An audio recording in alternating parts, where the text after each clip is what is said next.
सीमा दरअसल सचिन मीना नहीं बल्कि सीमा हैदर है और मैंने उसका साथ देकर बहुत बड़ी गलती की।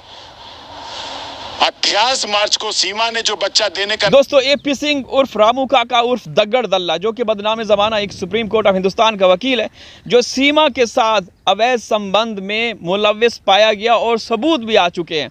दोस्तों पहले ये ऑडियो सुनिए, इसके बाद फिर चर्चा करते हैं कि एपी सिंह क्या क्या गुल खिलाता रहा। एपी सिंह का फार्म हाउस, बदनाम ज़माना फार्म हाउस, जिसके चर्चे पूरी दुनिया में है, अयाशी का अड्डा, तो वहाँ क्या क्या होता है और अब एपी सिंह क्या कह रहा है ये भी सुनिए। अब वक्त आ गया है कि मैं खुलकर सब कुछ बता दूं। सीमा दरअसल सचिन मीना नहीं बल्कि सीमा हैदर है और मैंने उसका साथ देकर बहुत बड़ी गलती की।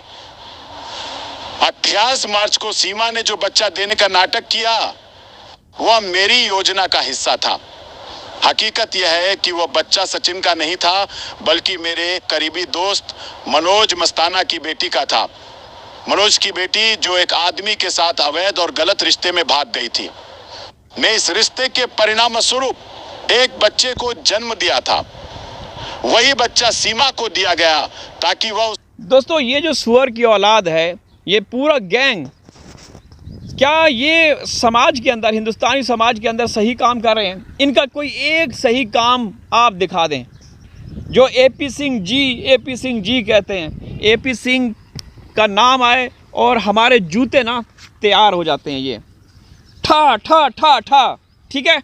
एपी सिंह दगड़ दल्ला भड़वा बेगैरत किस्म का वकील, जिसने हमारे 4 मासूम बच्चों को आप कह सकते हैं अगवा किया हुआ है और उनका इस्तेमाल कर रहा है। ये गंदा गलीज इंसान इस धरती पे रहने के काबिल नहीं है, लेकिन फिर भी हिंदुस्तान के लोग पता नहीं उसको एपी सिंह जी क्यों कहते हैं। आप लोगों को निर्भया केस भूल गया, जो हिंदुस्तान की बेटी थी, क्या क्या उसने उसके साथ क्या किया था, याद है ना? आप लोग भूल गए हिंदुस्तान की बेटी निर्भया के साथ इसने क्या किया था, जब पूरी दुनिया एक साइड पे थी और ये शैतान एक साइड पे था। अब भी आप लोग इसको एपी सिंह जी बोलेंगे। आगे सुनिए इसको। कि वह उसे अपना बताकर भारत सरकार से नागरिकता प्राप्त कर सके। लेकिन अब मैंने तय कर लिया है कि मैं सीमा के खिलाफ काम करूंगा और गुलाम हैदर का पूरा समर्थन करूंगा। सीमा ने जो किया उसका अंजाम अब उसे खुद भुगतना पड़ेगा। मैं पूरी कोशिश करूंगा कि उसे यहां से निकाला जाए। मेरे और सीमा के रिश्ते भी अब पहले जैसे नहीं रहे। हम कुछ रातों के लिए होटल में रुके। मैं उसे फार्म हाउस भी ले गया जहां हमने कई रातें साथ बिताई। ये फार्म हाउस जिसका चर्चा आज से नहीं 10-12 साल पहले से, निर्भया केस के वक्त से है, जिस केस को लगभग 8 साल लटका के रखा इस हरामखोर ने। जब भी हिंदुस्तान का मीडिया इसको इनवाइट करता था, इसकी छितरोल लित्तर पोला सही से करता था। ये बेगैरत प्रोग्राम छोड़कर भागने की कोशिश करता, लेकिन इसको एंकर पर्सन छोड़ते नहीं थे। तो ये तब से ये शैतान जो है तब से लोगों की टारगेट पे है। तो इस जैसे दरिंदे को इस धरती पे रहने का कोई हक हासिल नहीं। इसको जेल की सलाखों के पीछे बंद होना चाहिए। वो कौन सा एक है जो बापू राम, कौन सा है, आसिया राम है, जो बलात्कारी था, ये उसका वकील बना रहा और जहाँ भी देखता है कोई टीआरपी हो मिलेगी, ये वहाँ घुस जाता है। आगे सुनिए इसको। अब मुझे बहुत पछतावा हो रहा है। मेरी माँ ने मुझे सख्ती से चेतावनी दी है कि मैं सीमा से अपना रिश्ता खत्म कर लूं, क्योंकि वह हमारे देश के लिए खतरा है। सीमा के साथ कुछ उच्च सरकारी अधिकारी भी जुड़े रहे हैं जो उसे रातों में ले जाते और अपने उद्देश्यों के लिए इस्तेमाल करते। पुलिस भी उसे अपने गलत कामों के लिए इस्तेमाल करती रही और वेश्यावृत्ति के धंधे में भी उसका उपयोग किया जाता रहा, जिसके बदले पैसे लिए जाते थे। अब मैंने तय कर लिया है कि मैं किसी भी हाल में सीमा का साथ नहीं दूंगा। 18 मार्च के इस नाटक की पूरी जिम्मेदारी मुझ पर है, क्योंकि यह सब मेरी योजना थी। वह बच्चा असल में मनोज मस्ताना की बेटी का था और मैंने उसे सीमा के हवाले करके यह पूरा खेल रचा। लेकिन अब मैं सच के साथ खड़ा हूं और सीमा के खिलाफ आवाज उठाऊंगा। ये सुअर की औलाद क्या सच का साथ देने वाला है? इससे आपने कभी सुना कोई अच्छी बात सुनी एपी सिंह से? एपी सिंह से कोई अच्छी बात सुनी आप लोगों ने? हमेशा प्यार, मोहब्बत, ठरक और अश्लीलता, नाजेबा गुफ्तगू करता है, गंदी ज़ुबान इस्तेमाल करता है।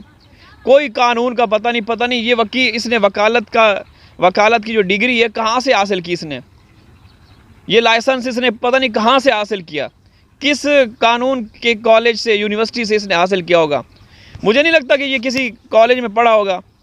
ये आवारा, बदचलन, घटिया किस्म का इंसान जिसको कानून का पता ही नहीं है। आप मोमिन साहब को देखिए, जब भी लाइव आते हैं वो हमेशा कानून की बात करते हैं, कानून की तशरीह करते हैं, एक्सप्लेनेशन देते हैं कि भारत का कानून क्या कहता है। बदकिस्मती की बात है, आप जो भी समझ लें, हिंदुस्तान का कानून, अदालतें, इदारे, एजेंसियां वो सीमा का साथ दे रहे हैं, क्योंकि सीमा शॉपिंग कर रही है भाई, शॉपिंग कर रही है। इल्लीगल तरीके से घुसने वाली औरत अब शॉपिंग कर रही है। क्या उसको नागरिकता मिल चुकी है? क्या उसको लॉन्ग टर्म वीज़ा या वीज़ा मिल चुका है कि वो अब आज़ाद है? अब उसने दिखाना शुरू कर दिया। अब उसने व्लॉगिंग, शॉपिंग की व्लॉग्स बना रही है। तो इसका मतलब है उसको नागरिकता दे दी गई है। वो ख़ास औरत थी। तो फिर भारत सरकार या वहाँ उनके जो इदारे हैं वो क्यों नहीं बताते कि सीमा को नागरिकता दे दी गई है? हिंदुस्तान का संविधान, हिंदुस्तान का कानून जो इलीगल तरीके से भारत में घुसते हैं, क्या उनका साथ देता है? भाई उनके लिए सिर्फ़ और सिर्फ जेल है और कुछ भी नहीं है। लेकिन सीमा को आप देख रहे हैं, हर मामले में सीमा का जो भी हमने देखा उसमें इदारे, एजेंसियां, लोअर कोर्ट्स, जो भी प्रशासन, पुलिस है, वो सीमा का साथ दे रहे हैं। भाई इसमें क्या ख़ास है? समझ से बाहर है। मासूम बच्चों की कोई बात नहीं करता। मासूम बच्चे जो कि वहाँ फंसे हुए हैं और जो पाकिस्तान वापस जाना चाहते हैं, अपने पिता के पास आना चाहते हैं, उनको, उनके बारे में कोई बात नहीं करता। वो भड़वा एपी सिंह उन बच्चों को कभी योगी के, कभी मोदी के जन्मदिन के मौके पर उनको उनके पोस्टर उनके हाथ में थमा देता है और उनको पहले पढ़ा देता है कि तुमने ये बोलना है, वो बोलना है। तो ये क्या, मतलब कैसा इंसान है ये? वहाँ कानून कहाँ गया? आगे सुने इस उल्लू के पट्टे को। सीमा के साथ जो गलत और नाजायज काम मैंने किए उस पर मुझे बेहद शर्मिंदगी है। मैं हैदर से भी माफी मांगता हूं और उनके वकील मोमिन मलिक साहब से भी, क्योंकि वे शुरू से ही हक और सच पर कायम रहे हैं।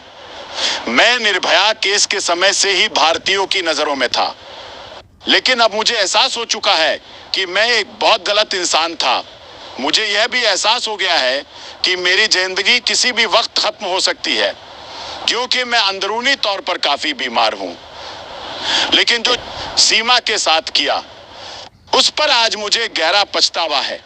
मैं मोमिन मलिक साहब के पास जाने के लिए तैयार हूं, उनके कदमों में गिरने के लिए भी तैयार हूं। बस वे मुझे माफ कर दें और मेरे खिलाफ जो अदालती मामले चल रहे हैं उन्हें खत्म करवा दे ताकि मैं बच सकूं।